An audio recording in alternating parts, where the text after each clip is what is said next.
Welcome to Make More Marbles. My name is Brad Hart, and we're here to interview the game changers, the future makers, the co-collaborators and creators who are here to collaborate with one another towards a better future for all of us.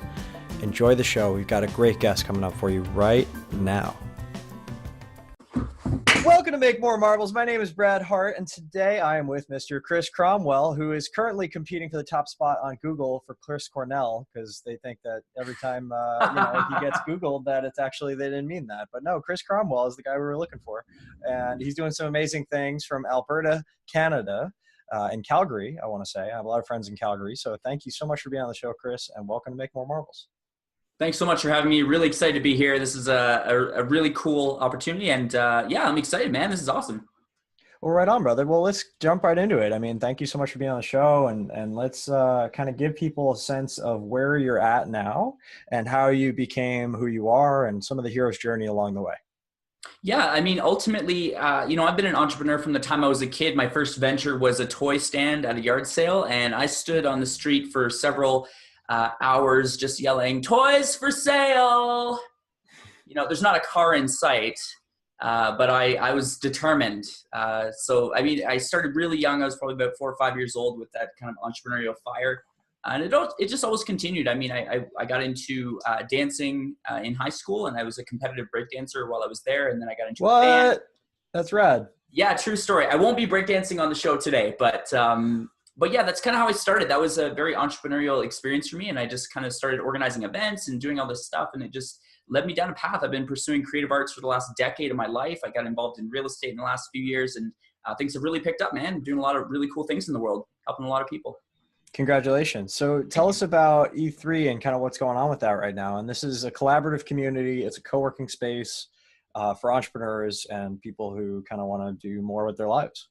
Yeah, exactly. I mean, if I can give a visual for the people watching this, I'd love to give you the idea of what it would look like if Starbucks and WeWork came together and had a baby. The objective is to create a community and a physical space where entrepreneurs can come together to still be able to sit, have coffee, chill out, but also have the resources and the community that they need to achieve success and fulfillment in their life and business. And so we're currently in the development stage of that. It's a commercial real estate project, but it's also, it's really about the people. Like we've kind of built the entire community and the entire philosophy around the people that are in our community. So we're ultimately trying to create a resource for people that are just like you and me, that might just be, in between where they are now and where they want to be. And we just want to bridge that gap and make sure they can get what they want out of life. I love it. So give me some examples of some people that have come into your community, maybe their little journey as through, they were doing X and now they're doing Y, and how they became, their, sorry, I kind of flaked for a second. We'll go back and edit that out. That's not a problem. We can fix that in post. Tell me about some of the people that use your community and to what effect and what their stories are. Cool. So great question. I mean, we ultimately work with entrepreneurs from every different type of industry. You're looking at people who are in the real estate game, people who are in the creative industries, everything from artists to musicians to designers. And then we're also looking at people that provide, B2B. We're looking at people who provide marketing services or, web design, things along those lines. We've also got salespeople who might be working in different multi-level marketing organizations. And it's just kind of a cool sort of concept where anyone from any industry can come in and find everything that they need to become a better entrepreneur and a better person in the process. So do you guys have like masterminding? Do you guys do events? Do you guys kind of have collaborations among community members, or is it just like, hey, here's the tools and you guys go and figure it out? No, all of the above. Ultimately, we do have a system inside of E3. It's called the Business Pod, and we have a weekly kind of mastermind / accountability session that we do. So there's, a dozen individuals that are involved with that. And ultimately, we get together every Monday and we just talk about what's going on in business, what are the struggles that we're faced with, what are the things that are going right, what can they use help with, and just try to find ways to collaborate with each other directly in that space. Some of the other cool things is that we've had different members of our community just kind of click. They come into this space, they're working together, and it just happens that they, are magnetic, and they end up coming together, building collaborative projects. They might start a business together or start a project, some kind of collaboration. And there's all kinds of JV opportunities and collaboration things that are happening within the community at E3. So yeah, it's kind of all the above.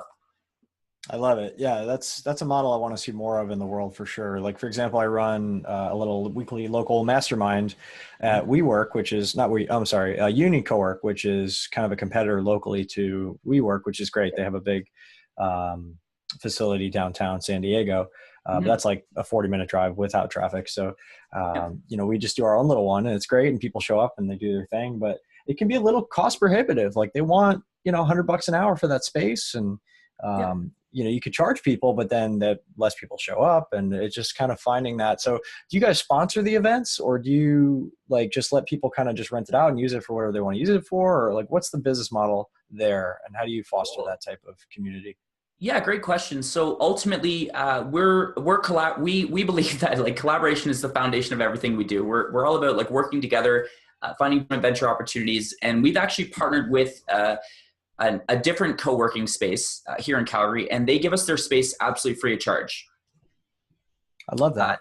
They know that we're bringing people into their space, and for them, it just makes good business sense to be able to provide a space for entrepreneurs to come and do good things. And it's just filling their space with people all the time. So for them, it's a good business move. They do charge for that room, but we built relationships with people. Like ultimately, I've been blessed with so many opportunities to get free stuff because I help people. Like my mission in life and my purpose is to empower people with the tools they need to achieve fulfillment in their life. And you know, when you do that and you're genuine, when you're really like actually trying to help people to achieve their true potential and to be more fulfilled, you're just going around doing favors for people like all the time. You're just like trying to help someone out, trying to get them unstuck, trying to like get them to the next level. And when you're doing those good deeds for people constantly, people want to give back to you. It's, you know, call it the law of reciprocity, the law of attraction, what have you, but it's just the way that things work. People, when you do something good for someone, they want to help you back. So I just try to help as many people as is humanly possible with what we do. And I think we're very much aligned in that regard, Chris. You know, honestly, that's how I got started. Is I was so miserable and I focused on myself. Yeah. And then the only way to fix that was to focus on other people and their stuff. And I got really good at it. And maybe, yes, that's my strength. If you kind of take like a wealth dynamics or MBTI test, my flow is very much people. What has the journey been like for you? I mean, you seem like a very open and aware, empathic person from that. And is that born of pain, or is there a traumatic, you know, kind of give us a grounding story of why you're like this and why we may not be so different.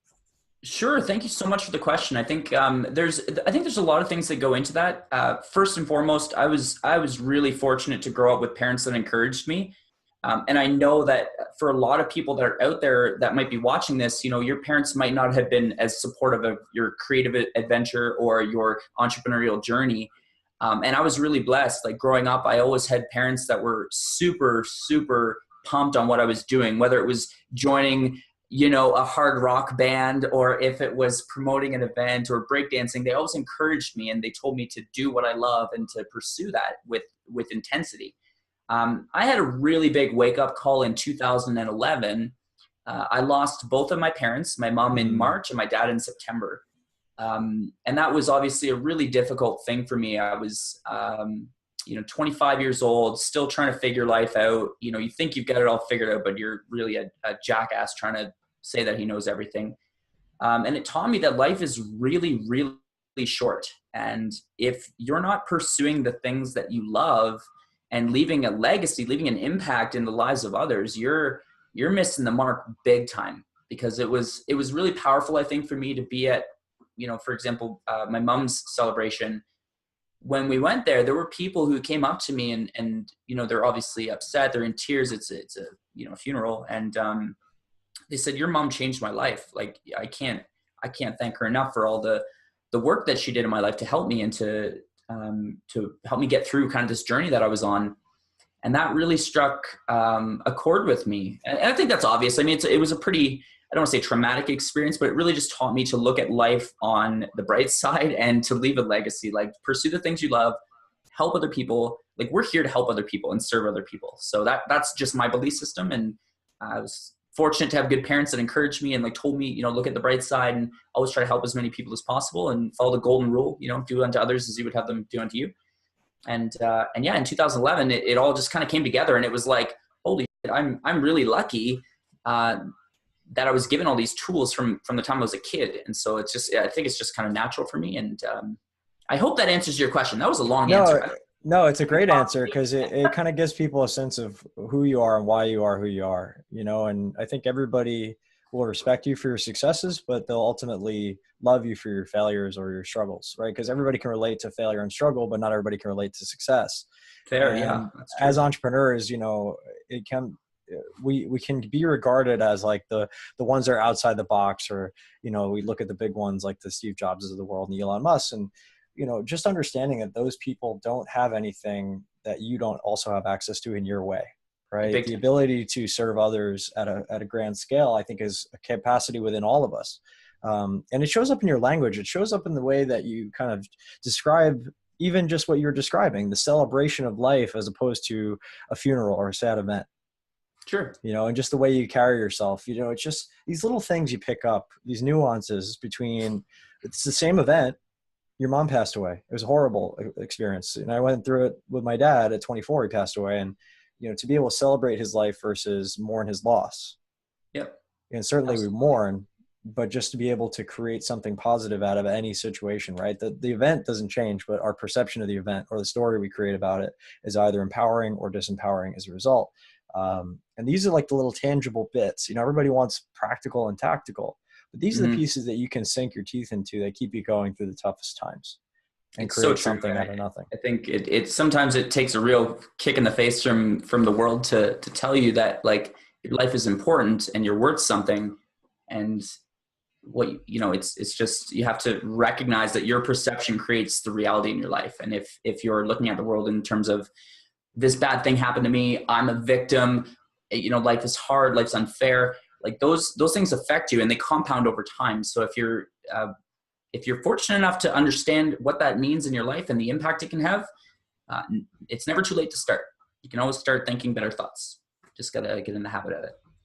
Well, I appreciate you being open and vulnerable with that, and just giving people a target to aim at, you know, and whatever you want your life to be is a function of what you create.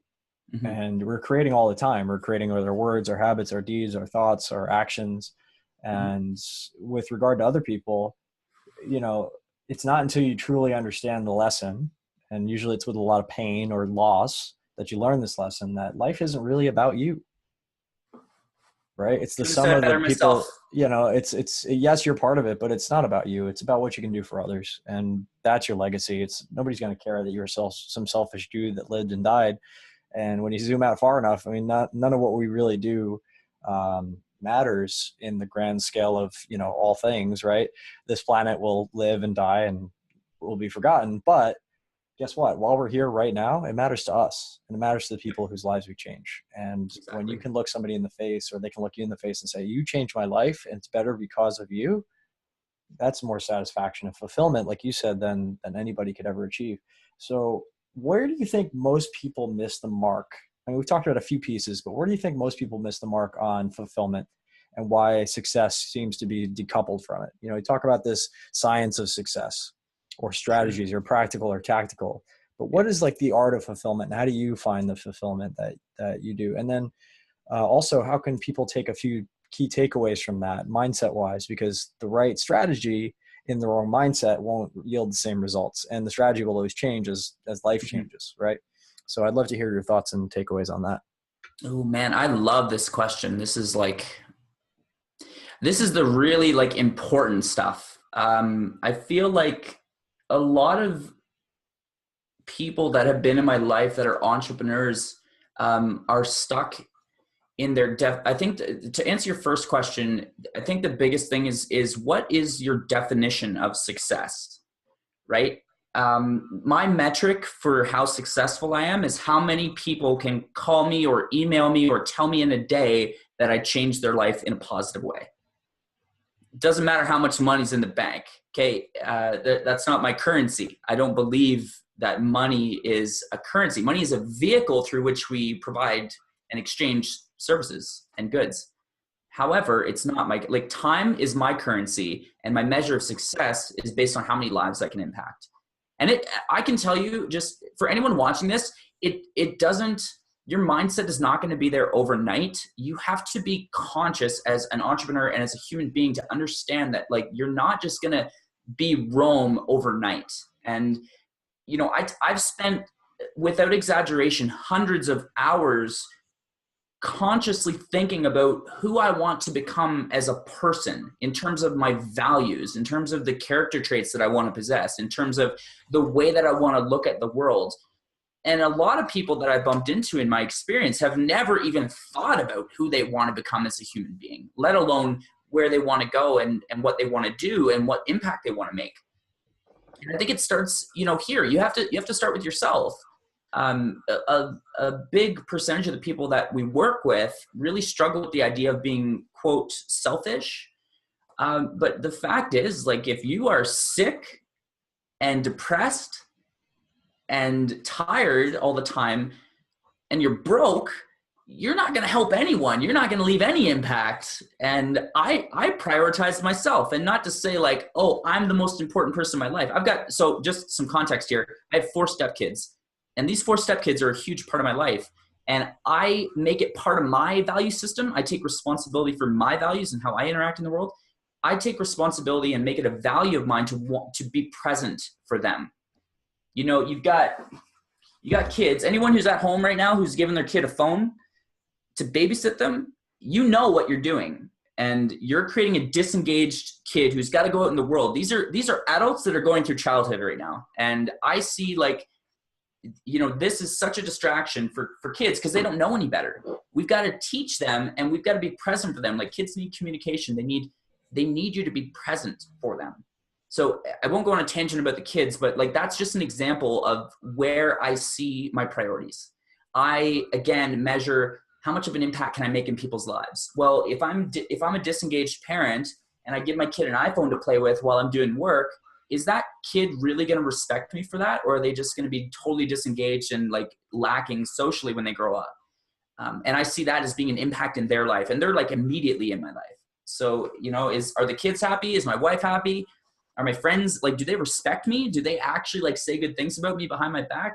I'm going to say one more thing about this, but there's a book. I have it on audiobook. I don't have it right here with me, but there's a book called The 7 Habits of Highly Effective People. For anyone who hasn't read it, it's my top 3 of all time. Great. It's amazing, amazing book. And in that book, he talks about envisioning a funeral and then looking in the casket, and it's you. And then you look at all the people in your life and you think about what are they going to say about you. And that one, that concept for me just completely threw me off a cliff. I wasn't ready for it at the time. But I read it and it never left me. I always remembered that. And it's been really important for me to just kind of, I think, review that and think about, like, what are people going to say about me when I pass away? Will I be celebrated or will I be forgotten?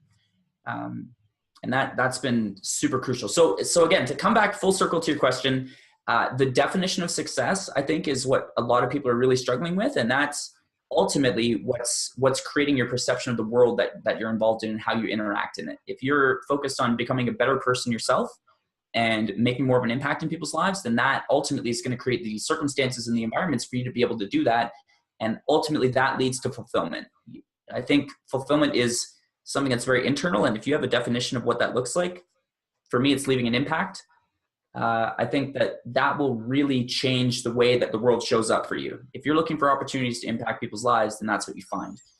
But if, on the other side, it's like, I'll leave it at that. I've talked enough. I'm just, that's no, my thing. It's great. I like that I can wind you up like a top and let you go. Oh, dude, actually... I could go for days. It's great. I love it. I love that question. That's my favorite question so far. Thank you.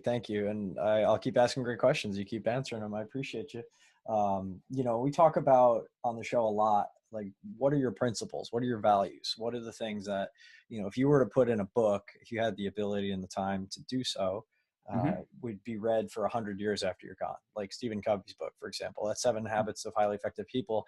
And actually, I never read the book in its entirety, but I listened to an interview with Dr. Stephen Covey with Tony Robbins, actually, who I really love.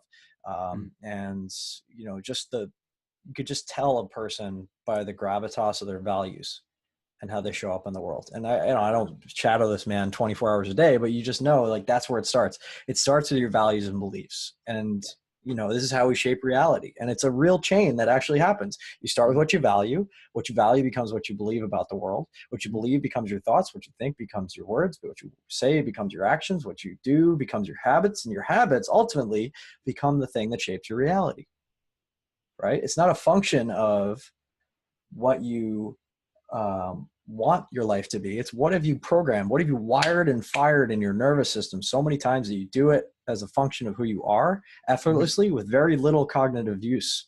Because this thing it gets tired quick, but your habits are what takes you through most of the day. And shaping those habits are the difference between success and failure, I believe. I would suggest for anyone watching or listening, go back and listen to that again. Okay, that was impressive. That chain of things, your values turn into your beliefs, turn into your words, turn into your actions, turns into your legacy. That's it. That's what it's all about, my friends. I hope that lands for some of you. Just take 2 minutes and just think about what was just said there. That's really, really powerful.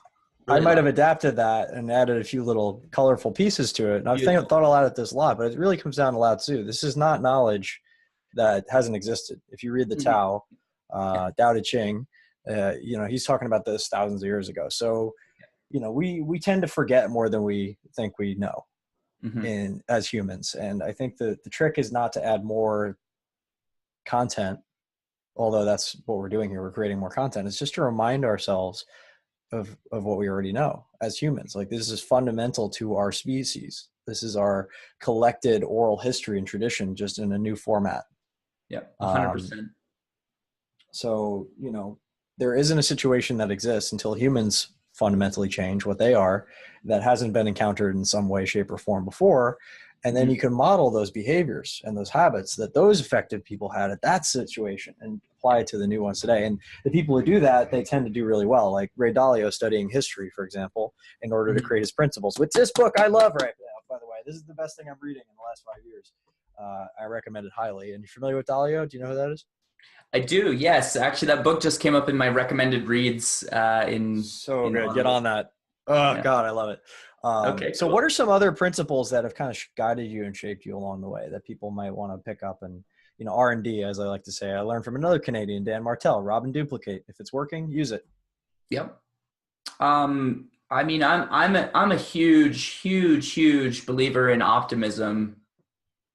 I don't think enough good things can be said about having a positive expectation for the outcomes of things. A lot of people call that faith. A lot of people call that other things. But I think optimism, grounded optimism, not like flighty, everything's going to be okay, just like wash it out with thoughts.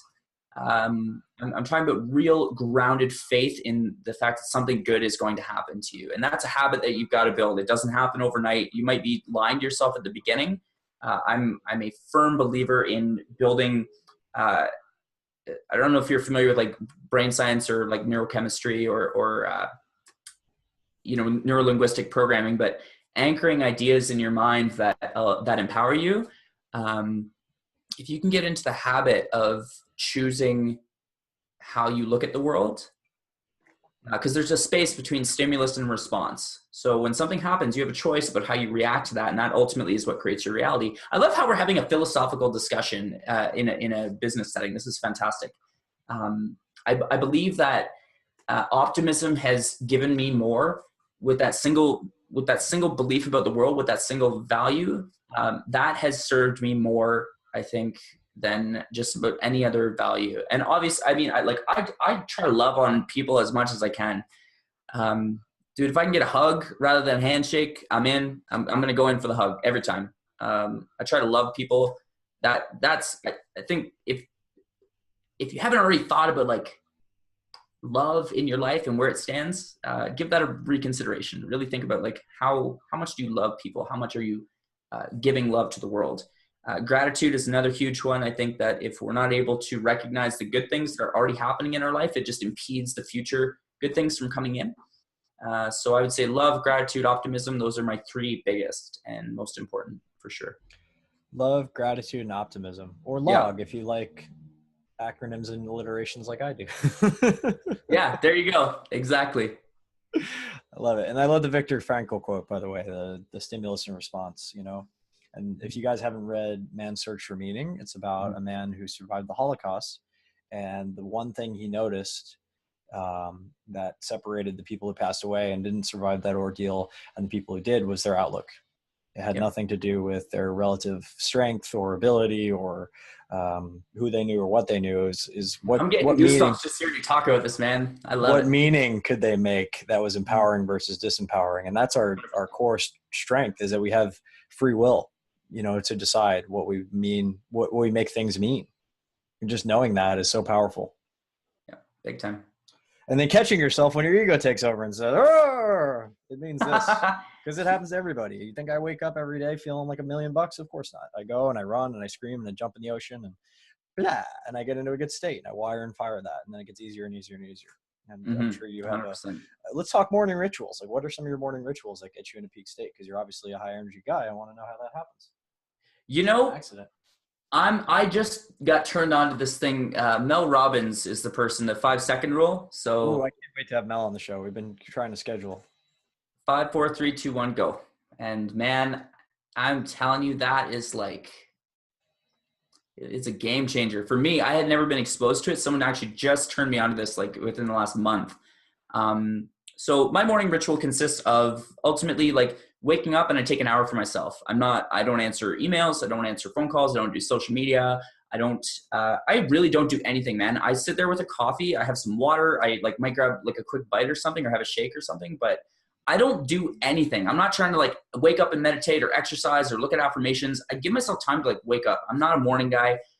Never have been. I'm not trying to rewire my whole life in that sense. It's been very difficult for me. I have worked on it. It's just not my thing. So with that being said, I take an hour for me. I just do anything that I feel like I usually just kind of chill out.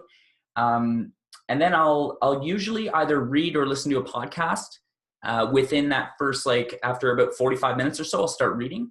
And that just kind of inspires me. And then I'll actually, like once I go through and read something new, then I'll review my goals for the day. I'll look at my goals for the week, for the month, for the quarter, for the year, for the next 3 years, and just really tune into what it looks like 3 years from now and figure out, you know, who am I going to become? How am I going to feel? What's my day going to look like? Who am I spending time with? Where am I traveling to? Those types of things. And I try to dial in as much as I can into that experience of being there and use all of my senses and really just kind of internalize what that's going to look like and how that's going to feel. And then from there, it's usually like go until 5 p.m. So I'll usually get up like 8 or 9, take an hour for myself. And then by like between like 10 and 4 o'clock, I'm usually just like hustle. A lot of emails, a lot of phone calls. And right now we're actually doing some really cool stuff with E3 that requires a lot of my attention. We're doing some video marketing stuff for different companies here in Calgary. So we've been constantly on the phone, constantly talking to different organizations. A lot of hotels right now are having us come in and do 360 photos for them. We're also going in and doing like video stuff. So a lot of times I'm like actually going out and filming, doing, you know, videos for people, and then come home by 4, and then I get to spend time with my kids for the rest of the night. We'll usually like eat dinner and talk with each other. No phones at the table. And then, just hang out with the kids for the day. I love it. And you obviously prioritize filling up your own cup first, which is so important, because what do you have to give to anybody if your cup isn't full? And that's like that, you know, selfish to be selfless type of thing that people don't seem to get. You know, if you're not in a good state, if you're not fed well, if you're not energized, if you're not hydrated, if you're not reading and doing the things you got to do, what are you going to be to anybody else? Big time. Yeah. It's really powerful. It's funny. I did this naturally when I was young. And then as I got older, society told me that's bad. You shouldn't do that. That's wrong. You should think of other people first. And it's like, it's good to be altruistic. And then I like started to research and study like my own mind and like my own habits. And I learned again that like, actually you're pretty important. If you're sick and you can't do anything, you can't make an impact in people's lives. So again, it just came back full circle. I think people need the reminder. There's people out there listening that have so many struggles that they create just for lack of self-care. True story. And those I've been take away there. from yeah, so have I. I'm not beating up on anybody, certainly. You know, Yeah. we all fall off the wagon from time to time. I was just remarking to a friend yesterday that I'm like, staying up too late on Saturday, even though I wasn't drinking or doing drugs or anything, I'm still wiped out on Monday. Mhm. And I didn't really feel good until today, which is great because now I have a whole day full of podcasts, so I need as much energy as I could possibly get. I Mhm. record 7 days in a row. People are like, "Are you crazy?" I'm like, "No, it's just how I have to manage my time. I have to focus on one thing at a time. If I can't do that, then I'm not of service to anybody. If I'm diverting Mhm. focus all the time, I had to delete Facebook from my phone. I had to delete Messenger from my phone. And I have to be really clear, like, what is my mission here to do? It's not to Mhm. stay on Saturday. It's to nail these podcasts on Tuesday Yep. and just kind of finding those little efficiencies in your life that allow you to do that and focus and be really clear about how you direct your energy will change your life in ways that I can't even describe to you. It's pretty Night and, powerful. night and day. I'll just share one more anecdote and then I want to turn it back on what you're doing in the world.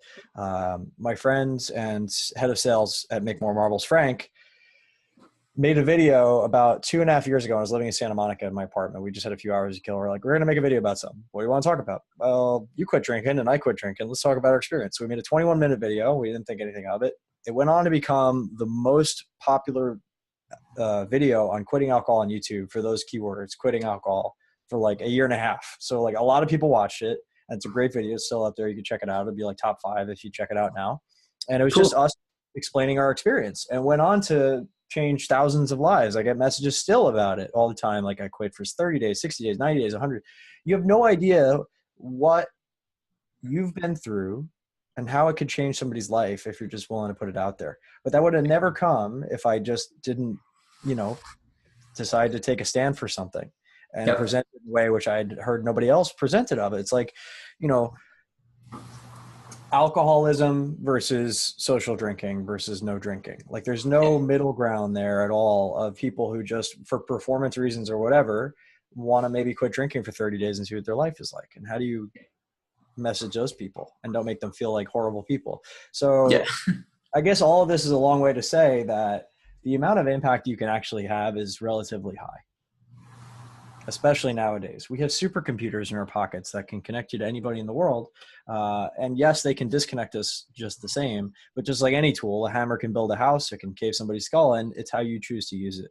So I guess our main thrust of this message would be, use the tools at your disposal in the best and highest way for yourself and for others that you possibly can. 100%. 100%. What you do matters. You can have an impact in the world. And sometimes you don't even know how much of an impact you're going to have. In your case, your video went pretty viral. You're a top hit for those keywords. It's like, how many lives did you impact? What's the compounding effect of that? How many other people did they share it with that it affected? You never know. So it's And that just, was accidental, right? And you can't plan for that, but with some thoughtful, careful planning and goals. And one of the things I got out of this conversation was having this clear path towards a goal that I can review on a daily. And like everybody talks about goals, it's almost cliche at this point, but it's mhm. so important to know what you're aiming at if you're planning to hit it. There's a common thread in just about every self-help book that I've ever read, and that is clarity. Without that, you're kind of, it doesn't matter which way you go, right? If you don't have clarity on where you want to go, you go in any direction. It doesn't matter. So let's talk about some of your goals. Let's talk about some of the things you want to create with E3. Is this going to be a franchise model? Is this going to be something that you bring to more countries? What's the story for you? Yeah, thank you.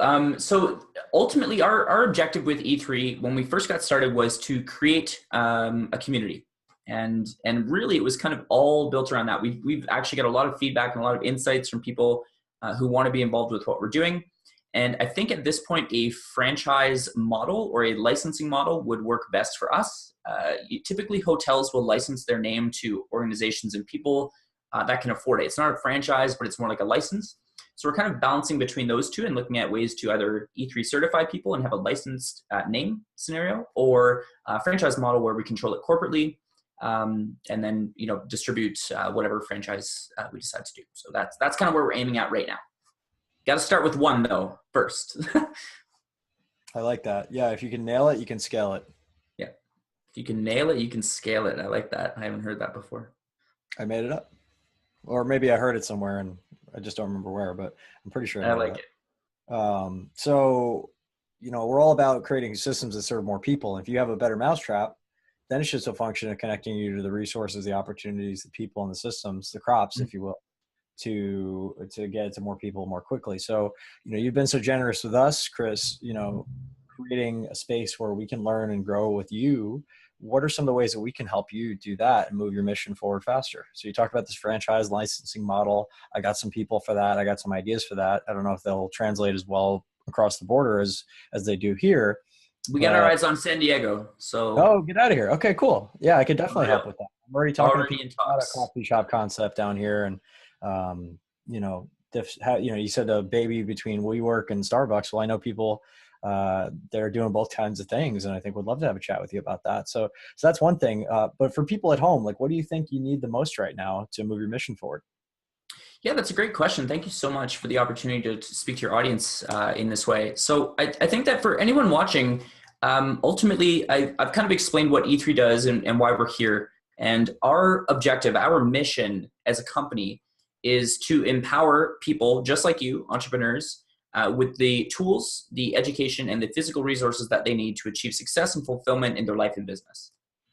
And that's the one-liner, okay? That's my elevator pitch for E3. So if that sounds like something that you'd like to be involved in, reach out to me, get a hold of us. We've got opportunities for you to join our community. You can just go to e3spaces.com and you can come visit us there. You can join our email list. And again, it's just a landing page. There's nothing special about it. It's just a short video explaining kind of what we do and why we do it. And get in touch with us. I'd love to have a further conversation if you're, like our friend Brad here, who's like, yeah, man, we can hook you up with this person or that person. If you know someone who might be an asset to our company or who might want to collaborate, or if there's a joint venture opportunity somewhere where you are, reach out to us. If this is something you want to build in your hometown, let us know. I mean, we're all about empowering people. So if you want to be a leader and you want to step up to the plate, then yeah, let's get in touch. Let's hang out. Hit us up. I love it. And then I'll make a very specific Calgary recommendation, is to look up a guy named Jay Fazette, because you said JVs like 3 times. And I don't know if you know Jay, but he runs the do know Jay. Jay's a good friend of ours. Yeah, so he's obviously ideology, baby. Yeah, I've been myself a couple times, so that's awesome. Cool. Well, hey, it's been amazing having you on the show, and thank you so much for the amazing interview, Chris. Anything you want to share with people on the flip side? Like, what are the things you'd like to leave our audience with? Ooh, yeah. If I had to say one thing, I would just implore anyone that's watching this video or listening to this in terms of a podcast, please consider that your life is going to end one day. I hear Gary Vee saying this all the time, but like, one day you're going to die. And if you aren't conscious of your life while you're alive, then it may very well be that you don't get to create the impact that you've always wanted to. And the biggest regret when people are on their deathbed is that they didn't love enough, they didn't spend enough time with their family, they didn't create the impact that they wanted to, and they didn't get to do the things that they wanted to. So, live a life with no regrets. And I hope that when it comes to your day, you're able to look back and say, that was fucking awesome. I love it. And I'll leave on that. That's it for me. Yeah, that's awesome. And I appreciate you being a marble maker out there in the world. Chris, you're amazing. I appreciate you. I'm grateful for you on behalf of everyone at Make More Marbles. Thank you for being here. Thank you so much for having me. My pleasure. Thanks so much for listening to the Make More Marbles podcast. For more tips, hacks, and strategies to create an amazing, abundant life in your health, wealth, and relationships, whatever that means to you, head on over to makemoremarbles.com. Check out our cool explainer video about what we're about, and join our community of entrepreneurial game changers. We want to help you level up your life in every possible way. And don't forget to subscribe to us on iTunes, Stitcher, or Google Play, wherever you listen to your podcasts, and please do leave a review. Thank you so much, and we'll see you on the next podcast.